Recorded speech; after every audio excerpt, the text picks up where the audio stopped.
उत्कलमणि गोपबंधु दासଙ୍କ जन्म माटी मुख्यमंत्री सत्यवादीर सुआंडो ग्राम ओडिशार नवनिर्वाचित मुख्यमंत्री श्रीयुक्त मोहन चरण माझी आज प्रातः श्रीमंदिर चतुर्धा मूर्ति दर्शन पर प्रतिश्रुति मुताबक श्रीमंदिर चारिद्वार खोला कार्यक्रम करथिले। परे सत्यवादी अंतर्गत सुआंडो स्थित उत्कलमणि षठी घर को परिदर्शन कर गोपबंधु प्रतिमूर्ति में माल्यार्पण करथिले। शेषे गणमाध्यम को प्रतिक्रिया दे ए पवित्र पुण्य माटी को संपूर्ण सरकार सम्मान देवाई सुआंडो आसिछंती बोली कहिछंती मुख्यमंत्री मोहन चरण माझी। तांको सह संपूर्ण मंत्रिमंडल सदस्य और पुरी जिला सभापति आश्रित पट्टनायक और पुरी सांसद डॉक्टर संबित पात्र, बालेश्वर सांसद प्रताप षडंगी प्रमुख उपस्थित थिले। जिला प्रशासन मुख्य अधिकारी माने मुख्यमंत्री गस्त कार्यक्रम परिचालना करथिले। गोटे कथा मु कहया पे चाहूची जे ये सरकार आसीबा पूर्वरु ओडिशा रे ओडियांकर अस्मिता उपरे अनेक प्रश्न सृष्टि हेतला एवं संकट आसी जाइछि बोले चर्चा मध्ये होउतला। से बड़ी परिस्थिति रे भारतीय जनता पार्टी ओडियांकर अस्मिता को सम्मान दे किबरी भाव रे तार सुरक्षा दिया जिवो, ओडियांग को सम्मान दिया जिवो आ सेथि पय नुवा सरकार आसिला परे ताहा उपरे संपूर्ण भावरे ओडियांकर भावना उपरे ओडियांकर अस्मिता उपरे सम्मान देकरी काम करिवे एवं तांकु शीर्ष रे रखिवे। ए कथा को जहा सरकार बीजेपी कहितला ताहा जी सरकार कार्यकारी करिया पे जाइछंती एवं गतकाली जेते बेले शपथ पाठ उत्सव थिला ता पूर्वरु सकाळु जो माने ओडिया अस्मिता उपरे आज ओडिया को सम्मान देकरी आज स्वतंत्र भावरे उत्कल प्रदेश गठन करबा ठारू ओडियांकर सम्मान कथा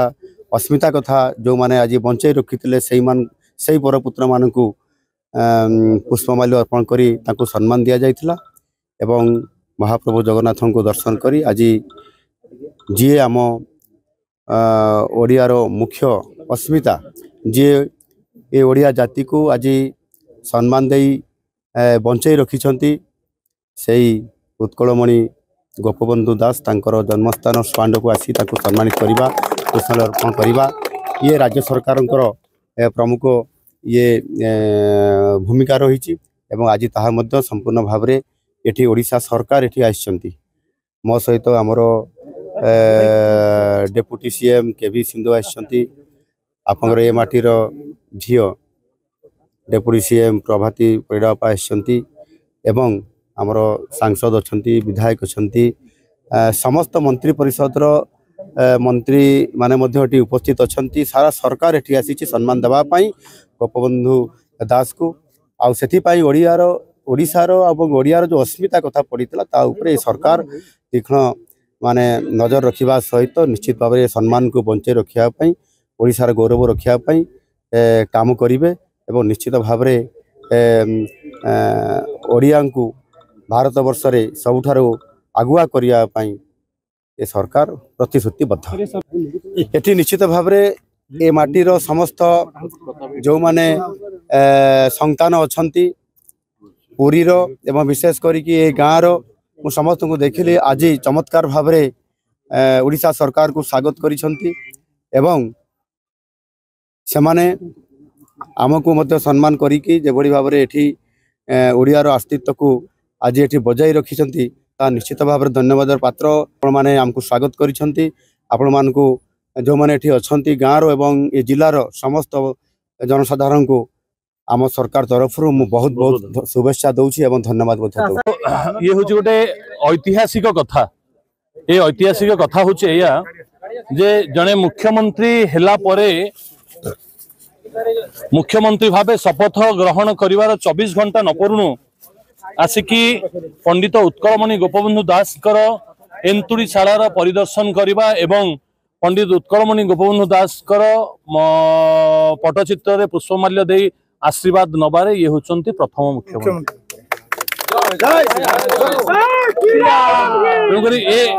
ये सत्यवादी माटी होची ये त्यागर माटी ये भोगर माटी नुहे ये होची स्वाभिमानी मनीषंकर माटी। मु आपण मानकु निर्वाचन समय मु कहिथिली जे ए सत्यवादी माटीर समस्त युवक माने माँ माने भौणी माने माने स्वाभिमानी एवं स्वाभिमान परिचय देइचंती गत निर्वाचन रे दलगत निर्विशेष रे दलगत निर्विशेष रे ए माटीर स्वाभिमान रखिचंती। मु आज आपण मानक माध्यम रे मोर समस्त गुरुजन माँ माननकु भौणी माननकु मो प्रणाम ज्ञापन करुछि, नमन करुछि तांको पाद तले। आज आमर माननीय मुख्यमंत्री आसिकी ए जगह परिदर्शन करबा परे एवं काली जो ऐतिहासिक निष्पत्ति नियागला प्रभु जगन्नाथ महाप्रभु जगन्नाथंकर चारिदार खोलिबार कथा एवं आगामी दिन में जो आमर धानर क्विंटाल पिछा वृद्धिर जो कथा 3100 टंका को वृद्धि ता सहित जो कथा मुख्यमंत्री प्रधानमंत्री कहिथिले जे सुभद्रा योजना ओडिशा रे लागू हबो जदि ओडिशावासी मते आशीर्वाद करंती एवं जदि आशीर्वाद ओडिशावासी मते आशीर्वाद करंती नारायण जदि आशीर्वाद करंती ताहले मो ओडिशा को भारत वर्ष रे एक समृद्ध राज्य भाव गढ़ी तोलिया संपूर्ण प्रयास जारी रखिबे। पार्टी मुख्यमंत्री दायित्व नेला परे प्रथम प्रभु जगन्नाथ आशीर्वाद ने ओडियांकर अस्मिता आमर गोपबंधु दास जन्मपीठ को आसी आशीर्वाद नेले एवं किभଳି भाव में ओडिशावासी आगामी दिन में सेवा करेंगे आज प्रभु महाप्रभु जगन्नाथ आशीर्वाद नहीं तेणु भारतीय जनता पार्टी सरकार आई ओडियार अस्मिता कथा जो उठी ओडियार अस्मिता निश्चित आगामी दिन में आहरी आगू जीव तेणु आज गोपबंधु दास पाखे आज प्रार्थना करी आमर राज्यर पूरा कैबिनेट मुख्यमंत्री सहित पूरा कैबिनेट ओडिशा सरकार आज गोपबंधु दास पाक आई जी ओडिशार अस्मिता प्रणाम जनायापे आशीर्वाद भिक्षा कर। पुरीरू सुमंत मणियांको रिपोर्ट नीला दृश्य मीडिया लाइव। तेबे एभली खबर जानिया पई आम चैनल को लाइक शेयर सब्सक्राइब करंतु। रहूछु नमस्कार।